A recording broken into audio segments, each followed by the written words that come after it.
Coscia, ladies and gentlemen, and welcome to the Staten Island Comedy Show.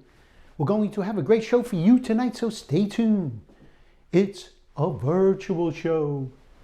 We have comedians to perform their stand-up sets on location, and you will see them right here on the Staten Island Comedy Show. Also, on the show, we have a Faker News Brief with Kevin Kumquat, Miranda and Sockie. Our first comedian is Drew Davis. He currently lives in Covington, Tennessee, but has spent most of his life in Nashville, Tennessee. Drew has been doing comedy for about 7 years. What made him get into comedy was he enjoyed stand-up. Drew is a youth pastor for his day job. Enough people told him after the sermons that if preaching doesn't work, he should try stand-up comedy. Then one day he tried it at an open mic. Drew absolutely loved it, and now it's something he does pretty frequently. You can follow him on Facebook, Instagram, Twitter, TikTok, and YouTube at Drew Davis Comedy. Our first comedian of the show, Drew Davis, ladies and gentlemen. My body doesn't even work. I was born without a sense of smell. Do you know what stinks about not smelling? Nothing. It all smells the same. Or doesn't. People ask me weird questions all the time. They're like, what's it smell like not to smell? Like, just take a whiff. What's it smell like? I'm just like, disappointment? Thank you. People try to say encouraging things. They're like, hey man, at least you weren't born blind. I wish. Let's get this out of the way. Blind people are wonderful, but they are the divas of the handicapped community, and I'll tell you why. They get everything. You know what you can do when you're a blind person? You can walk anywhere you want with a walking stick and sunglasses and look cool. You know what you can do when you're a blind person? You can read Braille. You can say Braille too, apparently. You have your own language if you're a blind person. Also, pretty important, you get a seeing eye dog. Where's my smelling nose dog? Back home in Covington, I got some milk. I don't know how old it is. It's pretty bad. Is it good? I don't know. Give me a retired canine unit to check it out. Smelling nose dog. Make that a thing. Most embarrassing thing, you know you can call someone blind. That one syllable word that lets the whole rest of the world I'm sorry. Like, is it too much for me to ask for one of those? Do you know what you call someone who can't smell?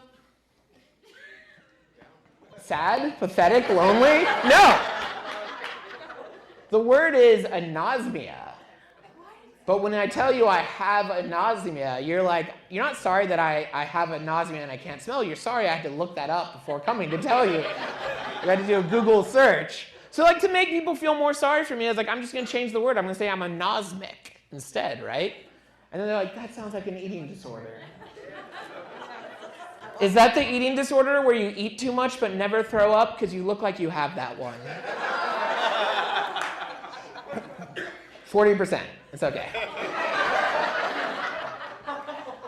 When I was a very small child going into school for the first time, my dad sat me down and he said, now Drew, whatever you do, don't tell the kids at school you can't smell. Because if you do, when you're not looking, they're going to fill your backpack with poop. I don't know what your nightmares were as a child. Mine was that there was some child my age lurking the hallways with a secret stash of poop. Don't know where he got this poop. Maybe he grew it at home. And when I'm not looking, he's going to fill up my locker, and then I'd open my locker, and cascading crap would kill me. Be the crappiest way to die, am I right? I'd try to get up, but my life would be too down in the dumps. Can we do one more? I'd work really hard at it, but I'd just be too pooped to get anywhere. It's all about taking the things you're insecure about and turning them into something good. Like if God was like, it'll be fun only giving you 4 senses. Work with it. So in school, I had a game that I was undefeated at. It's called Who Can Keep Their Head in the Trash Can the Longest. Doubled lunch money every day. And then the kids would go away crying and be like, smell you later. Then I realized I wouldn't. Glad you guys laugh at my disability. That's why I have it. One time I was doing this show, a really sketchy dive bar, and this guy in the back of the room had no legs, and he did not like my act. At one point, I'm telling the smell jokes, or lack thereof, and he was like, it's a good thing you can't smell, because your act stinks. Yeah, thank you. I was like, listen, buddy, walk a mile in my shoes before you...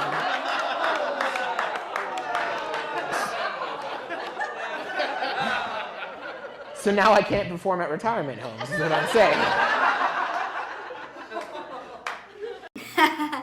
Thanks, Drew. That was great. Our next comedian is Jeff Klein. Jeff was born in Dunedin, Florida, and now lives in St. Pete, Florida. He has been doing comedy for 6 years.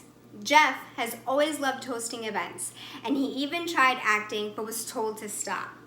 Afterwards, he tried comedy and has loved it ever since. Jeff says that he just loves being himself on stage. If you want to see more of Jeff Klein, you can find him on Facebook at Jeff Klein and everywhere else at That Jeff Is Funny. If you want to see some of his acting work, you can search Outside a Comedy Club on Facebook, Instagram, and YouTube. Jeff says, you've been warned. Ladies and gentlemen, Jeff Klein. My name is Jeff Klein. I'm Caucasian. I'm not bragging about that anymore. Not even in a room full of you. Not going to do it, all right? Can't trick me. Won't do it. I'm like very Caucasian though. Like I was born Caucasian, and then raised Caucasian, and now I'm this Caucasian. Like, I'm a Florida native, and this is the tannest I've ever been, okay? And that's because these are like 80-watt light bulbs. That's the only reason I'm this tan right now. It's bad. I was self-conscious about it growing up. My brother complained a lot because he never got to have a nightlight in the room because I was the nightlight in the room.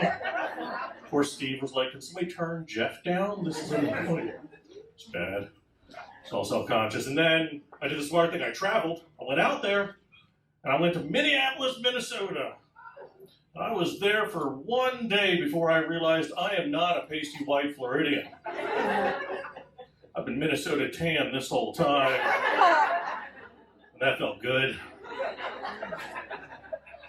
I'll be honest, I also went a couple hours north and I realized I'm Wisconsin slim. And that felt real good. They're meat and potatoes people up there.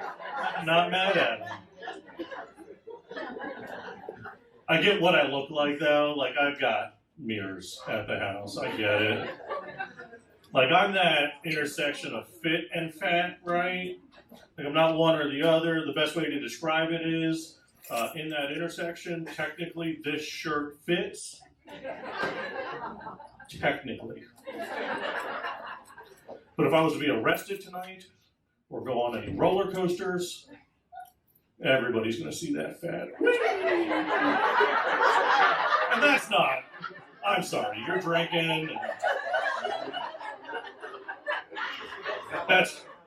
that's Caucasian, I'm sorry. Under this shirt, I look like the end of an OxyClean commercial. I apologize. The white's got whiter under here. It is bad. That's what it is. Made a mistake in quarantine to shave down to just a mustache. And that was a mistake. I thought I was going to look like a porn star when I did it. That's a rude laugh at me. Okay. I did. I thought I looked like one of those cop porn stars, too. I was like, yeah, I look like I'm going to arrest you. And then do you. Like, that's what I thought I looked like. I was all proud of it. I posted a picture on Instagram and Facebook and all of that. And I had way too many friends tell me I do not look like a porn star. They said things like, hey, Jeff, you need more than a mustache on your face to be a porn star. I was like, first of all, that's rude. And it's rude because they don't know what I got going on down here. Right? Because down here, I had the exact same mustache. I had a lot of free time, okay? A lot of free time.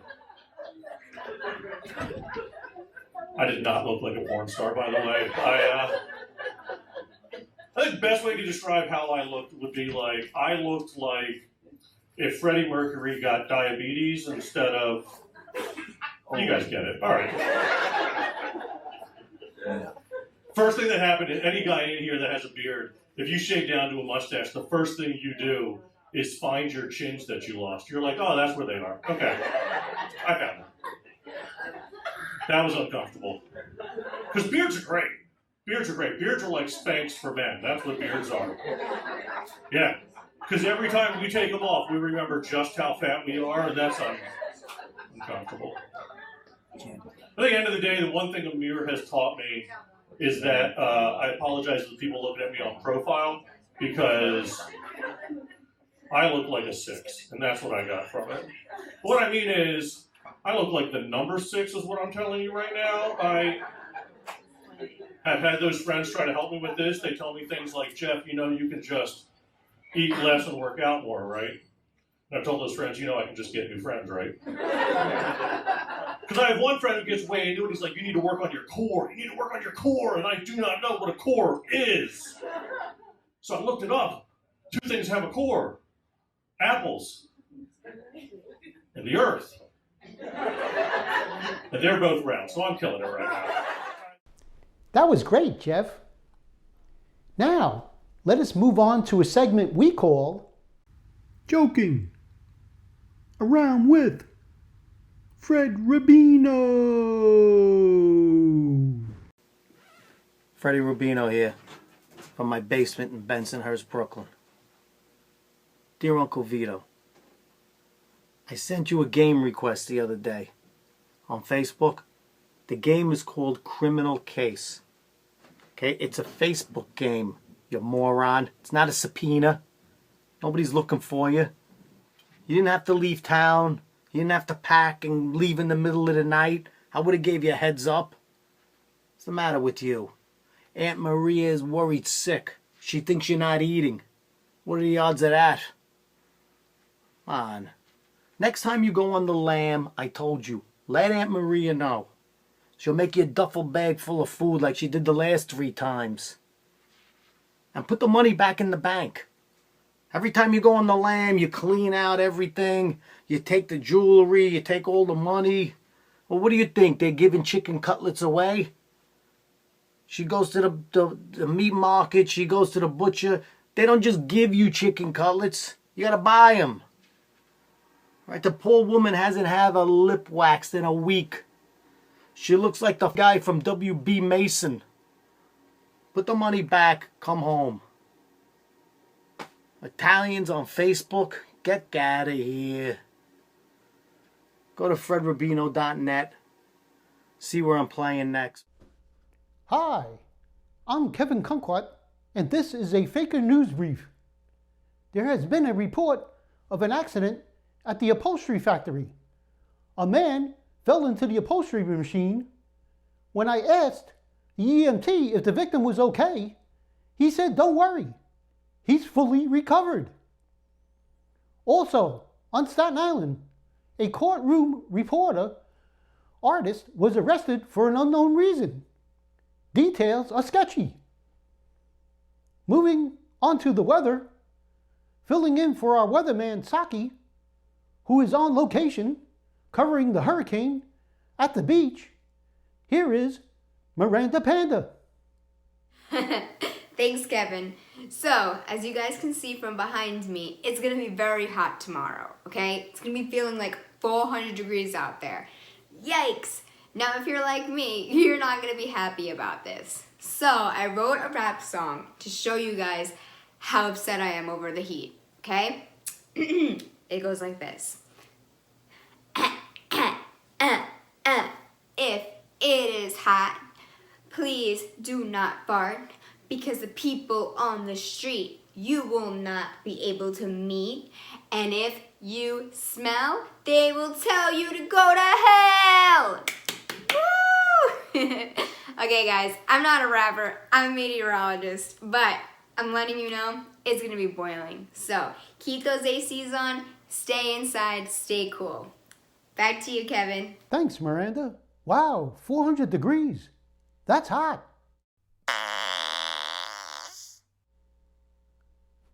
PU. I'm glad I'm not outside. This just in. We have a report from Sockie on the beach about the hurricane that is approaching. Sockie, are you there? This is Sockie, reporting from the beach. The winds have picked up. The hurricane is coming. Oh, back to you, Kevin. Thank you, Sockie, for that report. Stay safe. That's it from us. I'm Kevin Kumquat. This has been a fake news brief. Now back to the Staten Island Comedy Virtual Show. Our next comedian is Goldberg. He's originally from New York City, currently imprisoned in New Jersey. I asked Goldberg how long he has been doing comedy, and he said all his life he thought about it, but really started taking the plunge about 5 years ago.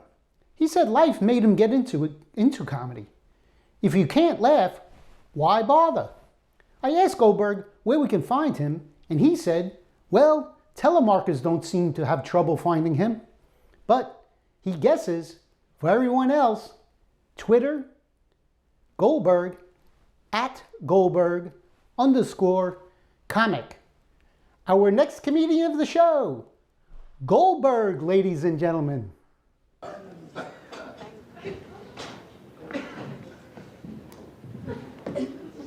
Oh, crap. My therapist is a moron.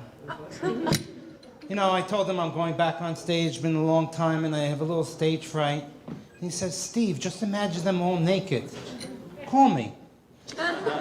You know, it's not like I'm uncomfortable with my nudity. I am very comfortable with my nudity. Unfortunately, other people aren't.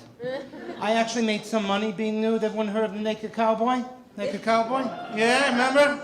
I was down the block. I was a naked Jew boy.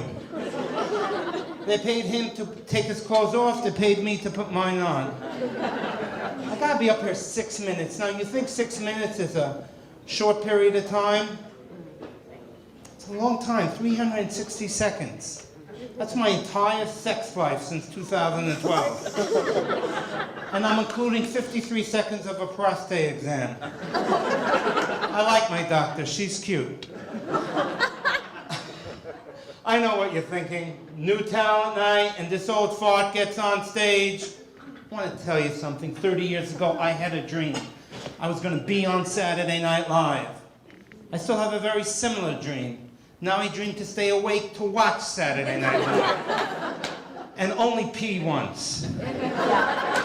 Sucks getting old. But everyone gets old. Bob Weir. Bob Weir? Everyone know Bob Weir, Grateful Dead? Yeah. Just 70 years old last month. I remember going to Dead shows. Used to bring my drugs, my pot, my acid. Went to a Dead show in November, early in November, Madison Square Garden. Brought my drugs, my Motrin, my Maalax. My children's aspirin, just in case. Oh, crap. I bet the football game today. I bet the over-under. Texans against the Ravens. I bet under. Crap, 4 people knelt. The under were 3. Those damn football players. Excuse me. You know, I read this article about Louis C.K., and you never know where comedians' hands have been before they get on stage. You know, I actually met Louis C.K., and all these years I've been mad at him. I said, Louis, can't we collaborate on something? He said, Steve, I work alone. All these years I've been mad at him. Now I realize he was telling the truth. But one thing, you have to give him a hand. I mean, his hands are busy, but you have to give him a hand because he really copped to it. He admitted what he was doing. I don't know why he had to blame his second grade teacher.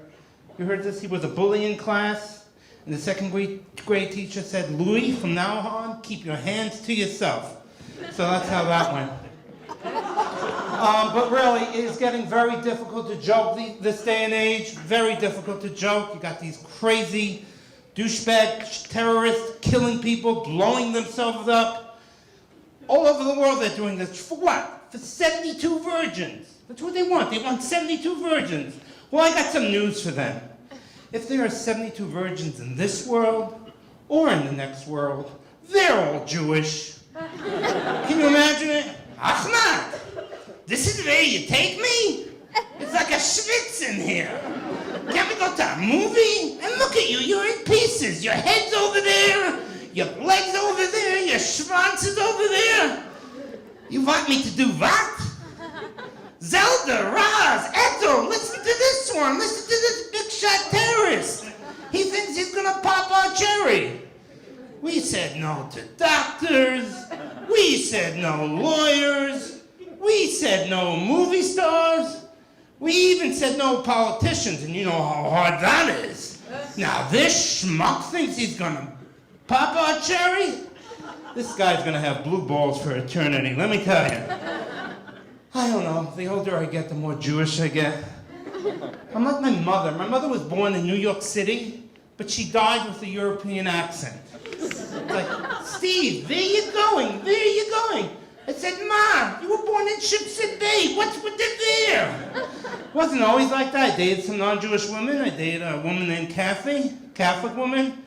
Things were going fine. I went to her godson's christening. Went upstairs, went up to the priest, got that little wafer thing.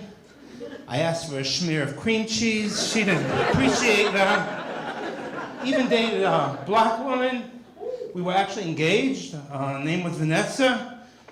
Really loved her. Then I came home one day, and I used the N-word, Neil Diamond. Yes, Neil Diamond. Who knew? It was the 80s. The jazz singer was in the movie theater. He was in town. I thought she'd want to go. And she's like, Neil Diamond, he ain't no jazz singer. He ain't no jazz singer. Steve, we got irreconcilable differences. And she went through all my record albums. Eric Clapton, he didn't shoot the sheriff. Bob Marley shot the sheriff. Leonard Skinner, that Confederate flag-raising idiot, and that crazy song, Angry Bird, goes on and on and on. And those grateful dudes, every week you're going to their concert. They be tripping, they be crazy, that psychedelic mumbo-jumbo. She threw me out of the apartment, threw my records out, and to show you how guilty Jews feel, that was my apartment she threw me out of. But you know what? I never understood the differences between men and women. As a boy, I thought women didn't have ears because their hair covered their ears. So I thought, well, how do they hear? Well, they must hear from these things, you know? And even what they put on those things was called a brassiere. So it made sense to me. Even made sense when men would talk to them. They would never look in their eyes. They always looked at them. They wanted them to hear them better. Can you hear me now? Can you hear me now? One more thing, please tip your waitresses. They're great. My wife ordered a coffee. She asked for some Splendor. Waitress came back with a vibrator. Thank you. My name is Steve Goldberg. Thank you. That was awesome, Goldberg. Very funny. Now I would like to introduce you to Fred Coscia. Fred is our musician and drummer on this show. He has been performing with some of the greatest legends in rock and roll. He has some stories to share with us here on the show. Here is one of them. Yeah, all right. Oh, listen, everybody out there, it's Staten Island Comedy Show. I have a couple of stories to tell you. See, I've been on the road for a long time with different groups, Chuck Berry, Bo Diddley, and I did a show with Little Anthony. We did a tour all over the South. I did like, I think it was a 28-day tour. And one night, we packed up, we drive into the place, we packed up, I was friggin' exhausted, you know? So I says, oh, what am I gonna do for an hour? You know, we had to go on at 10 o'clock, so He said, you know what, let me go in the back, in the dressing room, and I'll lay down for a while. So I go in the back, I close the door. Meanwhile, I didn't realize the door was locked. So and then I go lay down on the bed, and I fell asleep, And I was like, I felt like I was dreaming, I'm hearing people knocking, banging on the door. Freddie, you gotta go on. Little Anthony wants you to go on now. You gotta go on. You gotta go on. I said, what the hell? And thank God my brother Drew knocked out the door and came up and said, Fred, what are you doing? Anyway, so I go to go on the stage, and I see little Anthony on the drums. I guess he figured he was gonna play the drums if I didn't come into the, to do the show. Finally, I got there and we went on as planned, but I was like about 10 minutes late. Anyway, that was a story from on the road. That's the end of the show. I want to thank everyone for watching. And I also want to thank Brian LaPayower for doing the camera work on the Fred Coscia opener. Also, if you want to see previous episodes of the Staten Island Comedy shows, go to my YouTube channel, Nevin Cummings Comedy, and please subscribe. Also, please visit my website, nevincummingscomedy.tv. There you'll find information about me and the show. Also, please go and like my Facebook page, Nevin Cummings Comedy. Goodbye. See you on the next show.